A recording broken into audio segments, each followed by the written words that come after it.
if I had to find one tool that they could put in their toolbox for their team or themselves, it would be the debriefs. Postmortems, after actions, name your other, root cause analysis, things we talk about that we want to evaluate our performance.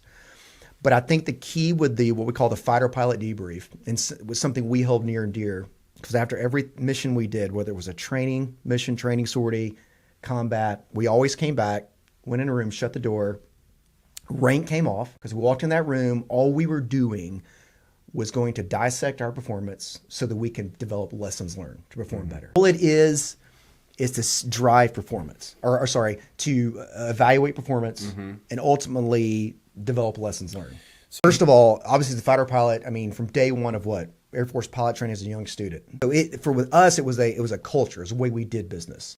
They say, hey, look, if the person that essentially, hires and fires and knows everything about me or kind of runs my career, my job here, if they can admit their mistakes and shortcomings in front of all of us, then I surely can. And that's how we did it. That's how we would, I'd walk in a room, and I've been in debriefs when I was, a young captain, very few years younger than I am now. And I'm flying with, colonels or even generals sometimes in my formation. People that outranked me by years.